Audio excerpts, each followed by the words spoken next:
Welcome to Foundations, a series of videos brought to you by the faculty of Memoria College.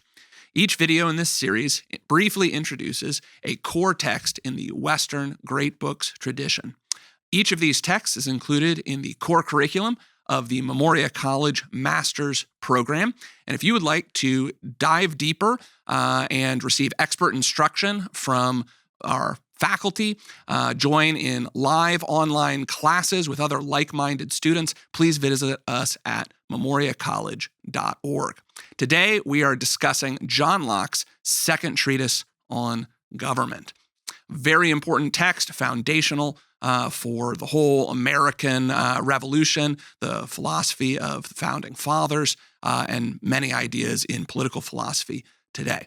So, gentlemen, what makes this one of the great books? I'll let Kyle start that one. Well, I accept that. So I would say that a great book can be measured according to its vision of humanity, that a great book has a great vision for what a human being is. So often, as an educator, as a teacher, especially at the high school level, I find myself, trying to persuade students or trying to get them to see what it is that they're looking at. So when you look at humanity, when you look at when you look at man, what is it that you're looking at? What really do you have there? I think this is also where a lot of modernism fails, and it often very much lacks an imagination, a depth of imagination, and sees only mankind on the surface of things, does not see deeply and richly, right? So this text, the second treatise on government, has a deep and a rich view of what a human being is. A human being is not a tool or a cog in a wheel or a pawn. Mm-hmm. A human being is something dignified and upright. And I think, that is a vision and a tradition that reaches, back to the ancient Greeks, back to the ancient Hebrews. Mm-hmm. And by that definition, I say this is a great book. It certainly is true that in Locke's estimation, every single human being has a kind of intrinsic dignity, and therefore is worthy of freedom. Yeah. Yeah, and I'll just, since Kyle is going to be philosophical, I'll be historical here. I think this is one of the reasons this is a great book is the place it has in this sort of evolution toward, a consciousness of the importance of the individual and that sort of thing. I'm not a historian, and I don't really myself have a good idea of exactly where it does fit. Generally speaking, I do. But I think that you realize when you read this, I think that he's way back there in the thought process of free government, and so he's articulating things that are different from the things we're articulating today. But you realize, well, we had to go through this very long process to get where we are, and so I think his significance is where he fits in that timeline. Mm-hmm.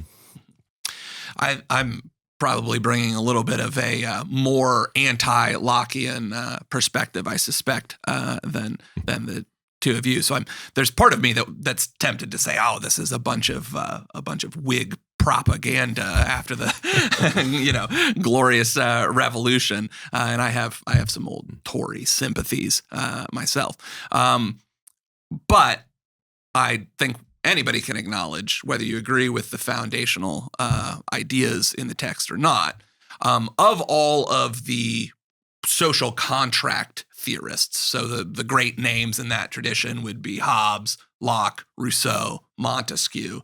I think of those four, Locke is the greatest exemplar of that whole way of thinking about government, thinking about civil society as a kind of social construct, the social contract that takes us out of a state of nature. I kind of deeply disagree with that whole way of thinking about civil society, but I think what John Locke has going for him out of those four is that he gives an enormous place to natural law in his social contract theory. The law of nature, the law of God, a kind of a moral code that is discoverable by reason, that is there in the state of nature for Locke. It's prior to civil government, and that plays a very large role in his theory. Whereas, in Hobbes, the state of nature is just the war of every man against every man. Rousseau, of course, has, I think, very little respect for a divine law. Montesquieu is another case. He's a little bit more complex and does have a respect for natural law. But in John Locke, it's right there on front and center. And I think that actually rescues him from the worst parts of social contract theory that I don't like. Can I ask you? Because you said Whig and Tory, but a lot of our listeners won't know what those are. Can I just ask you? Can you just summarize for our audience what a Whig and a Tory is? Because since you mentioned that. Well, so back in English political history, they had their two political parties were the Whigs and the Tories, and so we're in the 1680s here when this is published. So that we're very early on in the history of those parties even existing. And like you, I'm no specialist in this period of history. But from what I understand, at this time, they were not yet quite so differentiated as they came to be in their philosophy and policy ideals and whatnot. But we can somewhat think of the Whigs as the liberal side here and the Tories as the conservative side. And so the tradition that's stemming from Locke is heavily emphasizing the rights of the individual liberty, equality of all men, which of course all sound like good things. But my sympathies lie with the somewhat suspicious look at that sounds utopian, idealistic, and has a tendency to break down the existing structures of society that are sometimes more difficult to justify rationalistically, but have a kind of embedded wisdom in the old ways, we might say. So you're saying that the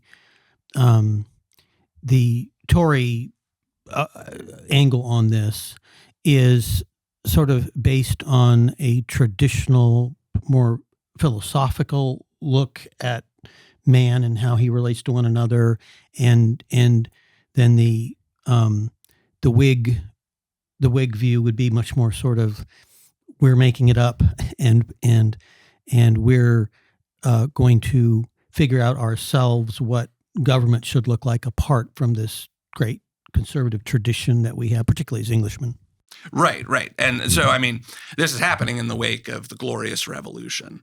And Locke, of course, right in the very beginning of the text, we see is responding to Fillmore and that his argument in defense of the divine right of kings. And so, of course, at the time, the received tradition, the received social structure is a king. There's a throne. There are rights of noblemen. There's a structure to society. And Locke is arguing that is, in fact, intrinsically unjust and unjustifiable rationally. And so he's constructing an entire theory politically to break down that existing social structure and replace it with another new revolutionary social structure that makes sense rationally. And I think there's something admirable here. I think I agree with Kyle, the picture of man, the dignity of man, and certainly his longing for freedom, individual freedom, and pushing against the arbitrary exercise of tyrannical power. Those are all things that I'm sympathetic to. But the danger here that I think we see in a lot of Enlightenment modernist philosophies, something that Roger Scruton calls a priorism, where we think that we can figure out what a just society should be purely from our armchairs, reasoning from first principles, as Locke does here, and then construct this vision and then impose it on the world. And what we have seen from a number of such attempts over the last 400 or 500 years is that they often end in disaster, because the world turns out to be a lot more complex and a lot more messy than our a priori rational construction. Right. And as I was reading this, I was constantly thinking, of course, about the American form of government and how it was fashioned. I read a lot over the years about that. And one of the things that strikes me, given the principles you were talking about there, is that they don't, I mean, in one sense, they're coming up with something new. They thought of it as something new in a way, but they're looking back in order to structure it. And it seems it's a very interesting little dance they do between, the tradition that they can look back on. I mean, they were widely read in a lot of political philosophy, and yet they're applying it in a modern context.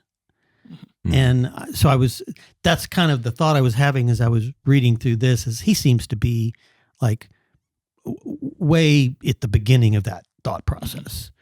And for some reason lately, it struck me how great an achievement the American project was.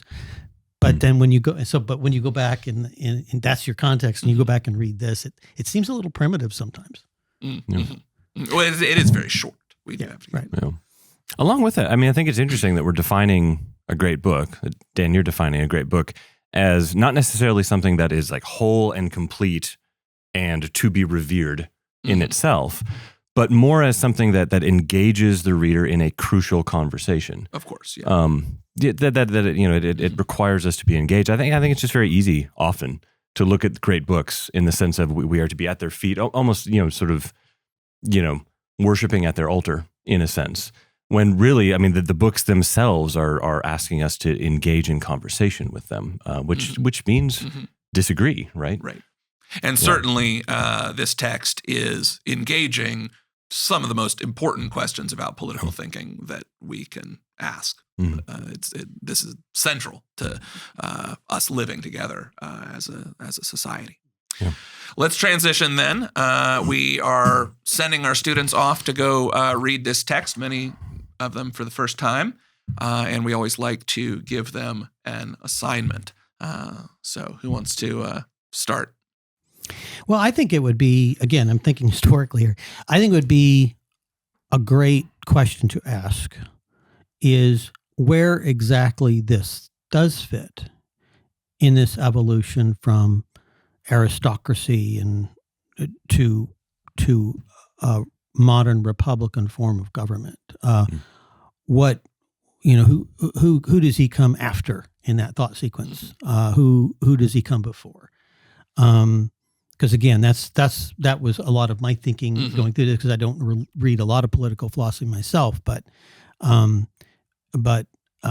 think that's just an interesting question. I think that would tell you a lot. So the assignment is to put him on the timeline. Put him on the timeline. Yeah, figure out what the influences are and what he influences. Yeah. I think it's helpful. I mean, I thought of that as well. I think that's really helpful.